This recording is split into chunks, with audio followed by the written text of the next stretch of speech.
A 19-year-old girl walks onto a tennis court in Miami as a virtual unknown, ranked outside the top 100, and by the end of 1 week, the entire sport is saying her name. 2 years later, she falls to her knees on the most famous patch of grass in the world, sobbing, unable to finish a sentence. What happened in between those two moments is the story of a country discovering it finally has a tennis star of its own, and it starts on a painted-over basketball court in Quezon City, where a small girl with a racket almost as tall as she was began hitting balls against a wall because there was nowhere else in the neighborhood to do it. Nobody in the Philippines had ever produced a player who could stand across the net from the best women in the world and not blink. That absence hung over the sport in her country for decades. Then came Alex. She was 4 years old the first time she picked up a racket, and by the time other kids her age were still learning to ride bikes, Alex was already being flown to junior tournaments on the other side of the planet. At 12, she said goodbye to her home in Quezon City and moved to Manacor, a small town on the island of Majorca, to train at the academy built by Rafael Nadal himself. Imagine that for a moment, a child leaving her family, her language, her whole world to chase something most people would call impossible. She did not go alone forever. This was the beginning of years spent far from everything familiar, learning a version of tennis built on discipline, repetition, and the kind of mental toughness that either breaks a person or forges them into something new. It forged Alex. The results came fast, and they kept coming faster.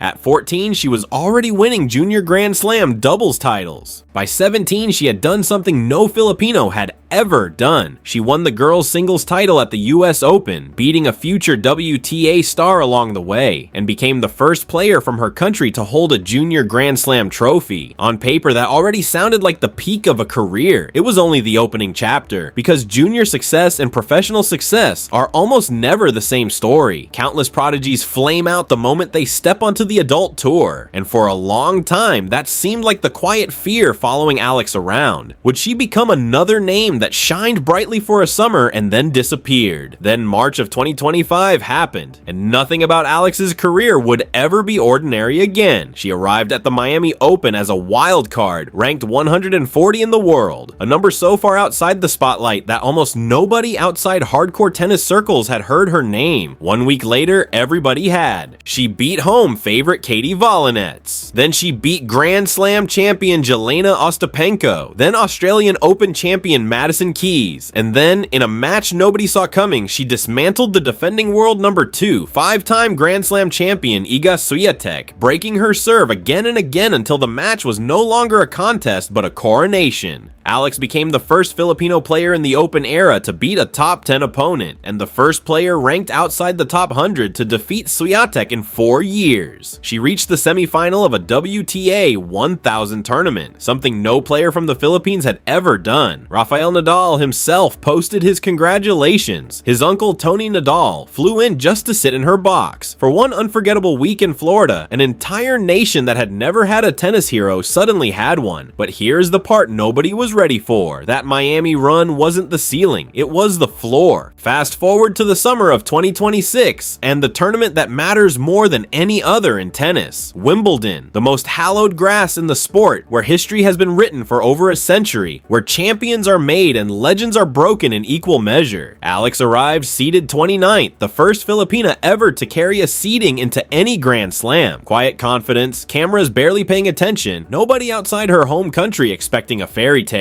She opened with a routine win over Renata Zarazua, dropping barely a game. Then she needed 3 tense sets to get past Australian rising star Maya Joint. 2 wins, already more history. Well, the first Filipina ever to be seeded at the All England Club, already writing new lines into the record books with every match. But the tournament was only getting started, and so was she. Round 3 brought the name that had already once fallen to her, Iga Swiatek. Except this time, Swiatek wasn't ranked outside the contenders. She was the defending Wimbledon champion, world number 3, a 5-time Grand Slam winner walking onto center court expecting to defend her crown. Nobody gave Alex a real chance. This was grass, Swiatek's best surface at the time, in front of a crowd that had come to watch royalty be crowned again, not dethroned. For 2 hours and 14 minutes, something extraordinary unfolded. The first set stretched into a brutal, nerve-shredding tiebreak, the kind where every single point feels like it could decide a career. Alex clawed her way through it. Then, instead of fading the way so many underdogs do after surviving a set like that, she turned the second set into a statement, closing it out out 6-2 as the crowd that came to see a champion defended instead watched one dethroned. When the final point landed, Alex didn't leap or scream. She sank to her knees, tears falling before she even understood what her body was doing, because some wins are too big to process standing up. On the broadcast, barely able to speak, she tried to explain what the moment meant, comparing it to what a legend like Iga or a name like Serena Williams might feel about a smaller milestone, before her voice broke completely and she couldn't finish the thought. She didn't need to. The look on her face said everything her words couldn't. Back home, something even bigger was happening. Watch parties lit up across the Philippines, screens in malls, in offices, in family living rooms, all tuned to the same signal from London, all holding their breath at the same time. A country that had never had a player reach this deep into a Grand Slam was witnessing it happen live. And the reaction wasn't just excitement. It was disbelief turning into pride, turning into something that felt for a moment like unity. And still, the story wasn't finished. The win over Swiatek pushed Alex into the 4th round, the 2nd week of a Grand Slam, a milestone no player, man or woman, from the Philippines had ever reached in the tournament's history. Waiting for her was 13th seed Jasmine Paolini, the 2024 Wimbledon finalist, a player who had already tasted exactly how close this stage sits to a final. The match swung like a pendulum. Alex lost the first set, fought back to level it. Then, in the decider, Paolini surged to a commanding lead before Alex clawed back again, saving breakpoints with a composure that looked nothing like a 21-year-old playing in the biggest match of her career. But this time, the story didn't bend her way. Paolini closed it out in 3 sets, and Alex's fairy tale run at Wimbledon 2026 came to an end. Here's the part that made grown fans cry watching from their couches on the other side of the world. Alex didn't walk off center court in defeat looking broken. She walked off to a standing ovation so loud it seemed to shake the old stadium, and she stopped, turned back toward the crowd, and traced a heart with her hands before disappearing down the tunnel. Wimbledon, a tournament that has crowned kings and queens of tennis for generations, had found itself a new favorite in defeat, because sometimes the moment that defines a career isn't the trophy, it's the ovation you get when you lose. In her press conference afterward, something she said cut straight to why this run mattered so much more than a ranking number. She explained that she never grew up playing on grass in the Philippines, that the court she learned on as a little girl was simply a basketball court repainted with tennis lines, because that was what was available. Now here she was, 2 weeks deep into the most prestigious grass court tournament on the planet, having just beaten a defending champion on the most famous grass court in the world. From a repainted basketball court to center court. If you're looking for the meaning behind everything that happened this summer, that sentence alone carries it. Somewhere along this journey, tennis royalty noticed too.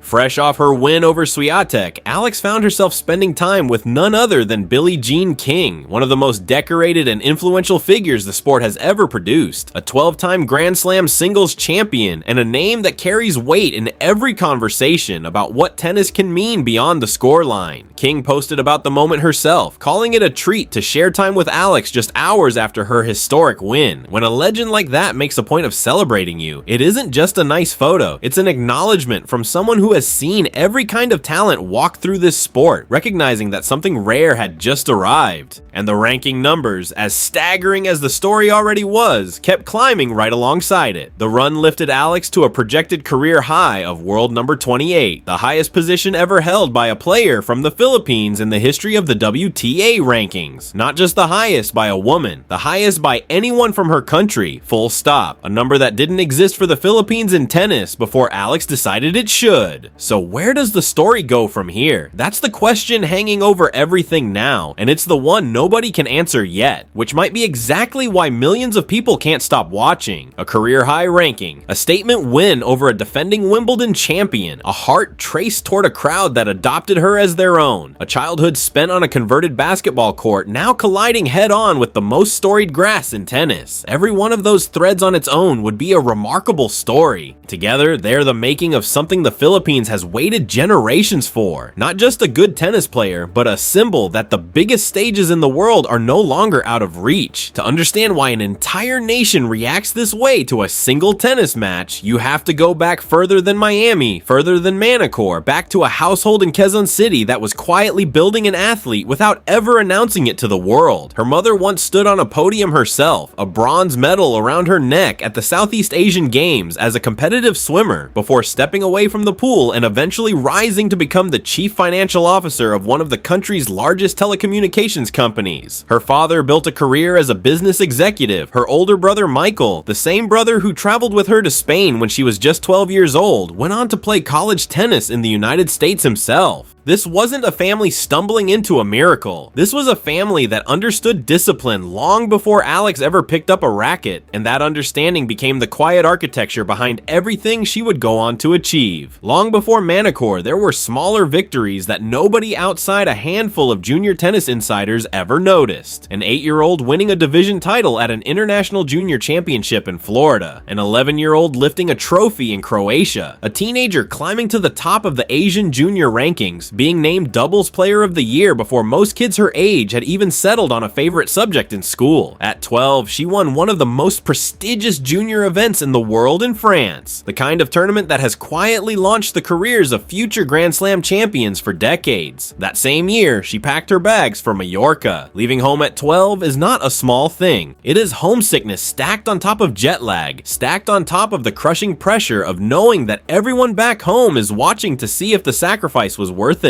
At the academy, she trained alongside a coaching staff shaped directly by the habits of Rafael Nadal's own career. Discipline treated as a form of respect, repetition treated as a form of love for the craft. One of her early mentors had spent years working directly under Tony Nadal's methods, hammering home the idea that mental toughness isn't a personality trait some players are born with. It's a muscle you build one unglamorous training session at a time. She grew up on those courts quite literally. She didn't just train there, she graduated from the Academy's school in 2023, and in a detail that almost feels scripted by fate, the guest of honor at her graduation ceremony was none other than Iga Swiatek. Neither of them could have known it then, but within 2 years, the two of them would be walking onto a stadium court together in Miami, and within 3 onto center court at Wimbledon, each time with something enormous on the line. By the time she reached the Miami Open as an unranked wildcard in the spring of 2025, Alex had already quietly built the foundation for an explosion nobody outside the sport was watching for. She had signed her first endorsement deal at 8 years old. She had been the face of a national telecom brand before she could legally drive. She had appeared on the cover of Vogue Philippines and inside the pages of Tatler, not as a novelty, but as a legitimate cultural figure in a country that reveres its athletes the way other nations reserve for musicians and film stars. And still, when she walked out for that first match in Miami ranked 140th in the world, almost nobody beyond her home country knew her name. 1 week changed that permanently, beating Volinets, beating Ostapenko, beating Keys, and then, in the match that rewired everything, dismantling Swiatek's serve so completely that the defending contender for the world's top ranking looked for 2 sets like she was playing against someone twice her experience instead of a teenager making her first real mark on the sport. That single week did something almost impossible to quantify. It gave an entire country permission to dream in a sport it had never had reason to care about before. Basketball has always been the heartbeat of Philippine sports. Boxing has its own history of producing legends the whole nation rallies behind. Tennis for decades had nothing close to that. And then, almost overnight, there was Alex, climbing rankings, breaking records, becoming the first Filipino to do this, the first Filipina to do that, until the list of firsts attached to her name started to read less like statistics and more like the opening chapters of a national origin story, which brings the story back to where it always seems to circle. Center court, Wimbledon, that impossible tiebreak against the reigning champion, the sight of a 21-year-old on her knees because her body understood the moment before her mind could catch up.